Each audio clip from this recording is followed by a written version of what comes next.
나왔습니다. 어서 오십시오. 안녕하세요. 와, 삼양식품이 상한가를 가는 거를 저는 굉장히 본 기억이 있나. 물론 LG전자도 상한가 갔고 모비스 간 것도 좀 어려운 그 기억인데, 와, 삼양식품 상한가 간 거 보신 적 있습니까? 전 9년도쯤에 9년인가 10년쯤에 한번 상한가를 갔는데 그때는 15%였죠. 그때 삼양식품이 갑자기 올라서 그때 하여간 삼양식품이 굉장히 많이 올랐습니다. 그래서 따라 사신 분들이 한 7, 8년 물려 계셨던 걸로 기억하는데 그 정도로 지금 주가가 오늘 저도 깜짝 놀랐는데 라면 관련주 이렇게 강하게 간 배경이 뭡니까 오늘? 일단은 실적이 너무 잘 나왔고요. 네. 이제 매출은 거의 뭐 예상치랑 비슷하게 나왔는데 오히려 매출은 예상치보다 좀 적게 나왔습니다. 근데 영업이익이 한 300억대를 예상했는데 한 118억 정도가 더 나와 112억 정도가 더 나왔기 때문에 영업이익률이 갑자기 확 올라왔고요. 이게 보면 영업이익이 440억 나왔는데 이게 전년 동기 대비 한 61.2% 증가한 거니까 이거에 사실은 좀 요즘에 기대 안 했던 종목이 실적이 잘 나오면 오히려 후행적으로 막 올라가는 경향이 있죠. 이제 그런 부분들 때문에 올라왔다고 보시면 되고요. 그 외에 보면 이게 이유를 보면 왜 이렇게 영업이익이 잘 나왔지? 이렇게 보면 원가율이 최저렴합니다 지금. 그러니까 라면 만드는데 비용이 가격 대비해서 이제 많이 저렴해진 거죠. 그러니까 이제 사실은 라면 가격대를 좀 많이 올렸었는데 최근엔 또 뭐 한 100원씩 떨어뜨리고 뭐 이러긴 했죠. 네, 정부에서 뭐라고 해서. 근데 이제 그 밀가루 가격이 생각보다 이렇게 많이 올라가지 않고 그다음에 그 외에 이제 다른 비용들도 증가하지 않으면서 오히려 영업이익률은 더 증가하는. 매출은 그렇게 폭발적이지 않은데 이게 늘었다는 건 결국 이제 비용이 줄었다는 그렇죠. 비용이 걸로 추정할 수 있죠. 삼양식품의 이 실적의 비결이 혹시 불닭볶음면인가요? 예, 맞습니다. 불닭볶음면 시리즈. 와. 그게 지금 뭐 유명한 유튜브 뭐 이런 그 해외 라면만 또 열심히 하는 유튜브들이 있더라고 해외에도. 농심이랑 삼양식품께 언급이 많이 되고 있고요. 1등은 삼양식품이었다고 합니다. 불닭볶음면 저는 진짜 매워서 잘 못 먹겠던데 인기가 전 세계적 인기라니까 진짜 신기한 것 같아요. 라면하고 새우깡 이제 가격 인하 이슈가 있어서 사실 실적에 대해서는 좀 안 좋을 줄 알았는데 그렇다면 국내 라면 업계 좀 전반적으로 호평을 받고 있는 이유도 궁금해요. 그러니까 지금 가장 큰 트렌드는 지금 주시장이 전반적으로 다 모든 회사들이 그렇지만 우리 지금 수출 실적도 되게 안 좋고 무역 적자도 계속 지속되고 있고 뭐 230몇 억인가 뭐 계속 지금 무역 적자가 올해가 200억이 훨씬 넘었는데 200억 달러가 그 와중에도 지금 라면은 수출이 좀 잘 되고 있고요. 그리고 특히 이제 삼양식품이나 농심 같은 경우는 미국 쪽의 매출이 계속 증가하고 있습니다.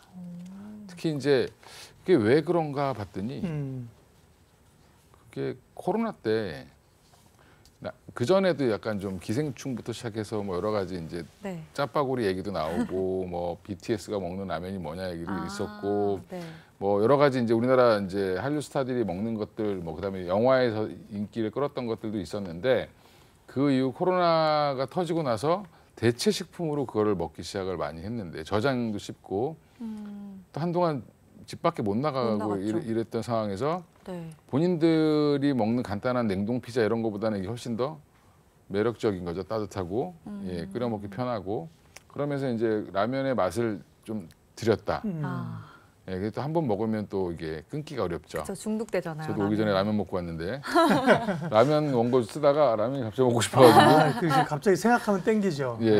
그래서 먹고 왔더니 지금 되게 지금 속에서 라면 하고 있습니다.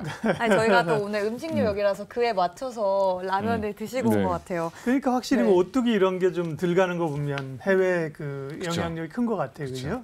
오뚜기는 뭐 해외에서 이렇다 할 상품이 있는지 모르겠습니다만, 그렇죠? 아무래도 불닭볶음면이나 농심도 미국이나 이런 데 인기 좋다 그래요, 그죠? 그런 차이가 있는 것 같고요. 라면. 근데 사실 라면 하면은 일본이 본고장 아닌가요? 라멘 아닌가요? 좀 다른가요? 라멘? 원조는 일본이 맞는데 즉석 라면도 일본이 먼저 만들었죠. 그렇죠. 근데 사실 이거를 상품화해서 성공시킨 거는 한국인가요? 우리나라가 가장 성공시킨 것처럼 보이지만 사실은 동남아의 많은 국가들이 라면을 다 만들고 있습니다. 맞아요. 태국 이런 데 가면 라면 다 태국 엄청 있어요. 많습니다. 베트남 이런 데. 근데 국내 라면 이렇게 만드는 기업들의 입지가 어느 정도인 거예요? 전 세계적으로 전 봤을 세계적으로는 이제 해외 진출을 좀 많이 하고 있다 정도 보시면 되고요. 중국은 이미 진출했고 농심이. 네. 그다음에 지금 라면은 전 세계 어디나 살 수 있습니다. 우리나라 라면은 농심 라면이나 뭐 네. 삼양식품 거는 어딘지 살 수 있다라고 보시면 되고요. 국내에서는 사실 라면을 그렇게 막 소비하는 추세는 아니에요. 전체적으로 우리가 이제 웰빙으로 가고 예. 뭐 몸도 생각하고 이러면서 그렇죠. 예. 근데 이제 해외 쪽에 이렇게 포텐이 터지는 거죠. 예, 그러면서 맞습니다. K 누들로 이제 가는 거고요. 그런데 라면은 좋은데 음식료 전체적으로는 뭐 하이트 진로라든지 그죠? 뭐 주류가 대체적으로 더 안 좋고 네. 나머지는 뭐 그저 그래요, 그죠? 왜 네. 라면만 이렇게 좋은 걸까요? 일단 지금 해외 시장은 그러니까 오리온이나 이런 쪽은 과자로 초코파이로 해서 이제 중국에서 한동안 선풍적인 인기를 끌어서 예. 음식료 업종 중에 가장 빨리 올랐던 그렇죠. 종목이고 예. 네. 지금도 오리온은 여전히 그 베트남에서 1등 과자가 오리온 겁니다. 예, 그런 것까지 따져보면 오리온 해외에서 굉장히 잘하고 있는 기업인데 라면 기업들은 대부분 내수에서 중국 진출을 뭐 하고 이렇게 좀 하긴 했지만 이게 본격적으로 이제 북미라든지 유럽이라든지 이렇게 전 세계적으로 퍼져나가는 건 지금부터 본격적으로 되고 있기 때문에 그게 이제 반영되고 있다라고 보시면 되고 그다음에 국내도 생각보다 소비가 아까 이제 박사님 많이 안 먹는다고 네, 하셨는데 네. 매출이 국내도 많이 늘었습니다. 아 그렇군요. 예, 많이 드시는군요. 예, 네. 그러니까 또 경기가 안 좋으면 네. 네. 또 라면의 수요가 또 많이 느는 것도 그쵸. 또 하나의 또 그런 과정이 있기 때문에 나이가 들어서 소화가 잘 안 돼가지고 그렇죠, 라면 못 그렇죠. 먹겠더라고요. 아 근데 네. 진짜로 요즘 물가가 올라서 예. 한 끼 먹으려고 하면은 부담이 되니까 그렇죠. 맛있기도 하고 종류도 다양해서 라면을 네. 많이 먹게 되는 것 같기도 해요. 이 라면에 대한 인기가 좀 단기적인 건 아니고 앞으로도 지금을 시작으로 지속될까요? 어떨까요? 이게 한 번 먹으면 사실 끊기가 어렵기 때문에 생각이 자꾸 나죠. 한 달에 한 번은 먹어야 될 것 같고 뭐 맞아요. 예, 그렇게 되면 이게 이제 미국 사람들이나 뭐 이런 외국 사람들이 그걸 한번 맛보기 시작하면 사실은 그러니까 별식으로 이제 먹는 경우가 많아지지 않겠나. 예, 그리고 지금 뭐 비비고도 상당히 인기가 끌고 있는데 그 만두도 굉장히 잘 팔린다고 하죠. 네. 냉동 만두도. 그런 것까지 보면 이제 한번 먹기가 어려워서 그렇지. 우리나라도 지금 생각해 보면 뭐 피자 이런 거 안 먹었죠 예전에는 그죠. 근데 지금은 너무 흔하게 먹고 있죠. 햄버거도 그렇고 피자도 그렇고. 네. 예, 그렇게 생각하면 약간 그렇게 되지 않겠나 생각하고. 라면 얘기만 너무 많이 얘기했는데요. 뭐 네. 라면이라든지 뭐 오리온도 뭐 나쁘지 않아요. 근데 하이트 진로 같은 경우는 그죠. 회식 네. 좀 해주세요, 부장님.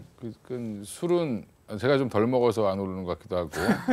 예. 그런 건가요? 예, 근데 이제 주류는 대부분 약간 좀 내수용이죠. 그러니까 그렇죠. 내수용이고 또 제한된 시장을 나눠 먹게 하는 네. 시장이다 보니까 마케팅 뭐 판촉비 많이 그렇죠. 들고. 판촉비도 네. 많이 들고 뭐 켈리가 나와서 인기를 잠깐 끌면 잠깐 반짝했다가 그 뭐 이게 주류주가 좀 참 재미가 없는 게 이슈가 별로 좀 없고요. 신제품이 나와서 좀 히트를 치지 않는 이상은 서로 이제 마켓시어를 서로 뺏는 싸움이기 때문에 그런 부분들이 옛날에 스크류 네. 소주라고 뭐 그 과일 소주 이런 거 나도 한동안 연불 있었는데 그렇죠, 그죠. 맞아요. 예, 다 잊어버렸어요. 그렇죠.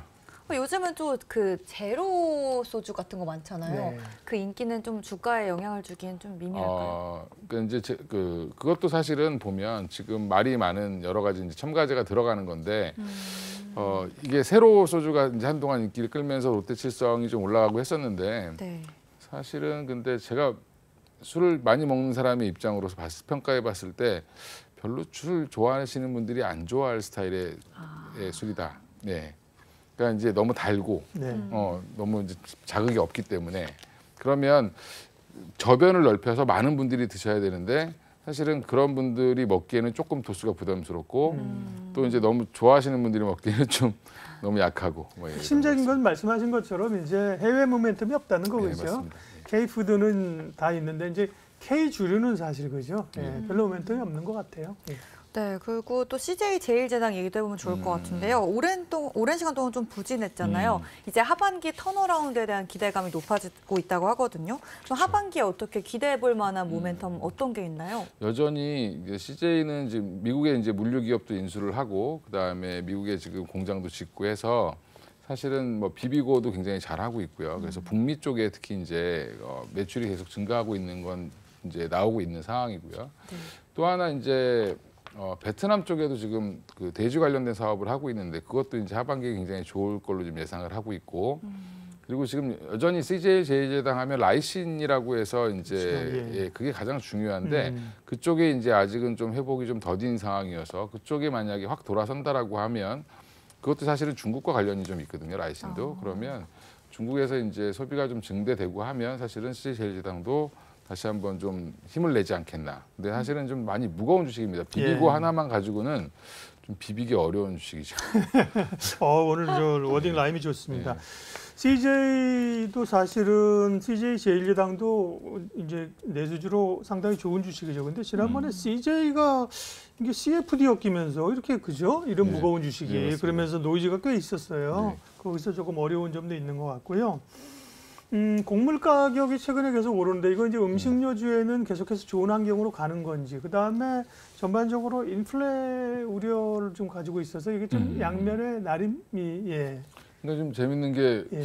라면은 생산 원가가 제일 낮아졌다고 하는데 곡물 가격은 지금 계속 변동이 심하죠. 네. 그럼 사실은 제일 중요한 게 밀 가격인데 그거가 사실은 그렇게 올라갔으면 여기는 사실은 더 떨어져야 되는 게 맞거든요. 영업이익률이.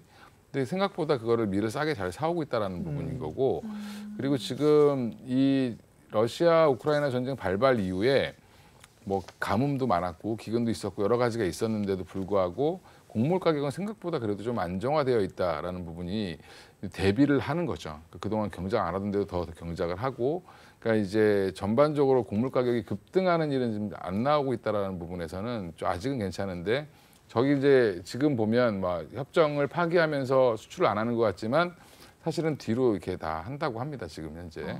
그래서 어느 정도 이제 이게 다시 부각될 우려는 항상 갖고 있는데 조금 더 지켜봐야 되지 않나. 근데 내성이 생겨서 오히려 지금은 곡물 가격은 그렇게 막 튀거나 그러지는 않을 것 같습니다. 네. 근데 뭐 우리가 뭐 인플레이션은 이제 매크로 쪽에서는 걱정하지만 오늘은 이제 음식료 쪽을 보는 거니까 네.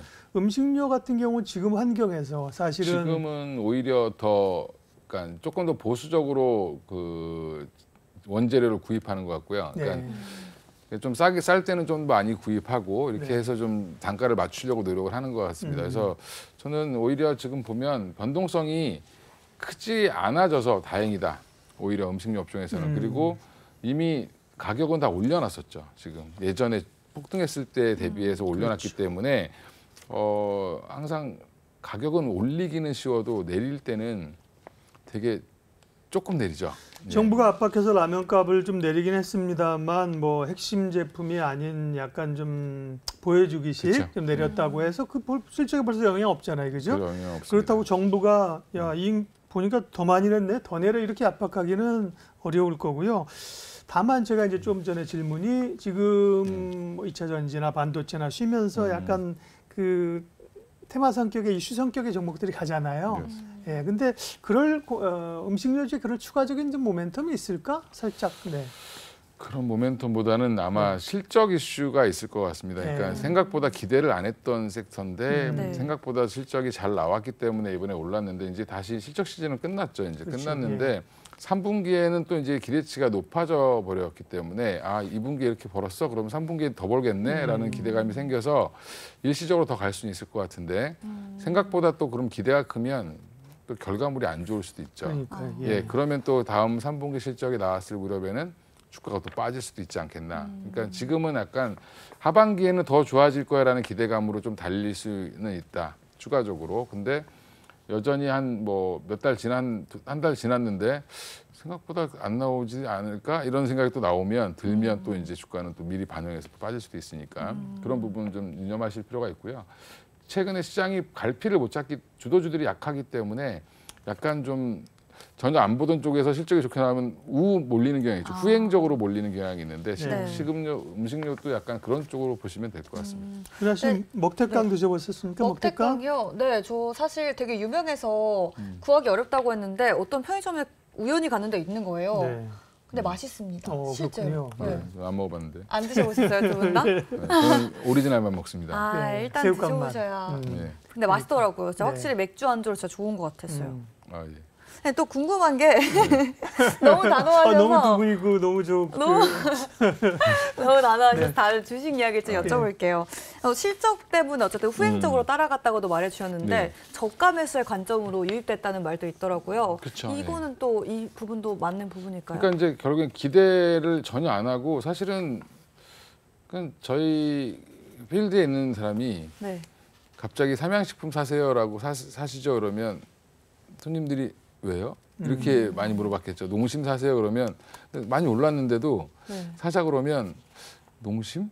이렇게 많이 반응을 하십니다. 그러니까 한마디로 개인 투자자들이 별로 관심이 없는 종목이고 근데 이제 그런 종목이 보면 이렇게 후행적으로 주가가 선반영되는 게 아니라 약간 먼저 선반영되는 것처럼 보다 실적 나오면 갑자기 확 올라가죠. 네. 예, 이제 그거는 약간 기관과 외국인들의 그 수급이 좀 많이 작용을 한다라고 보시면 되고 오히려 그쪽은 이제 숫자가 잘 나오면 그쪽으로 좀 접근을 좀 심하게 하고 삼양식품은 근데 원래 좀 농심보다 굉장히 가볍습니다. 네. 그렇죠. 예, 예. 예, 원래부터 네, 가볍기 맞아요. 때문에 그동안 또 여기 워낙 행보를 오래 해서 들어 올렸다고 그러네요. 생각하시면 되고 좀 묵직한 거는 농심이나 오리온 같은 종목들은 좀 묵직한 편이고 삼양식품은 변동성이 굉장히 큽니다. 그러니까 그렇죠. 조심하실 필요는 있습니다. 네. 네, 그렇다면 저희가 어쨌든 음식료 섹터에 대한 이야기를 쭉 나눠봤는데 네. 어떤 종목을 지금 시점에서는 보는 게 필요할까요? 그럼 라면에서 아이디어를 얻었으면 네. 저는 사실은 개인적으로는 오뚜기도 좀 보고 싶은데 네. 저는 오뚜기가 한 열라면만 먹는데 아, 오뚜기가 열라면이에요? 예. 근데 이제 뭐 하여간 뭐 그건 중요하지 않고 개인적인 예. 거니까 네. 저는 열라 많이 드신다는 줄 알았어요. 예. 열라면이 네네. 근데 지금 아이디어를 똑같이 얻어보면 원재료 가격은 사실은 대부분 뭐 라면이나 과자나 되게 그렇죠. 비슷하거든요. 비슷할 수 있죠. 예. 예, 뭐 기름을 쓰는 거나 아니면 뭐 밀가루가 들어간다거나 이런 것들이 비슷한데 물론 이제 다른 뭐 감자칩 같은 경우는 감자도 들어가고 하기 때문에 네. 뭐 다른 부분도 있긴 하지만 여전히 저는 오리온 같은 종목도 지금은 좀 보셔도 되지 않겠나. 초코파이. 예, 초코파이인데 지금 이제 초코파이는 워낙 자리를 잡은 상품이고요. 그렇죠. 네. 뭐 다양한 초코파이가 나와 있습니다. 네. 베트남에 맞는 초코파이도 있고 중국에 맞는 초코파이도 있고 머시멀리오를 어떻게 하면 안 녹게 할 수 있냐 이런 것까지 다 개발이 되어 있는 상태고요. 네. 지금 베트남에서 가장 인기 있는 과자 중에 하나도 오리온이 1등을 하고 있습니다. 근데 본인 그게 오리온 건지 모르고 아마 먹고 있을 겁니다. 우리나라 새우깡처럼 1등하는 과자 이렇게 있습니다. 그래서 그것도 오리온 거기 때문에 네. 베트남이 인구가 그래도 꽤 많습니다. 1억 가까워요. 거의 1억 9천만 가까이 명 넘죠. 예, 그러니까 그쪽도 이제 꾸준히 지금 주가도 좀 이렇게 좀 잘 쉬었다가 네. 이제 머리를 좀 들려고 하니까 예. 지금 정도에선 조금 들어가 보셔도 괜찮은 자리인 네. 것 같습니다. 그다음에 뭐 월별로 실적 발표하는 기업을 우리가 잘 알고 있고요, 네. 그죠? 네, 오리온 눈여겨 보도록 하겠고요. 예, 먹태깡이나 하나 드시러 가시죠. 아 예, 좋습니다. 예, 네, 두 분 아직 못 드셔보셨으니까 네. 제가 마무리하고 두 분은 먼저 가서 얼른 목태깡 드시러 예, 가시죠. 편의점에 먹태깡을 좀 어떻게? 네, 네. 알겠습니다. 마무리해 주십시오. 네. 네, 오늘도 좋은 이야기 감사드립니다. 네. 얼른 퇴근해 보세요. 이로운 경제 채널 EBC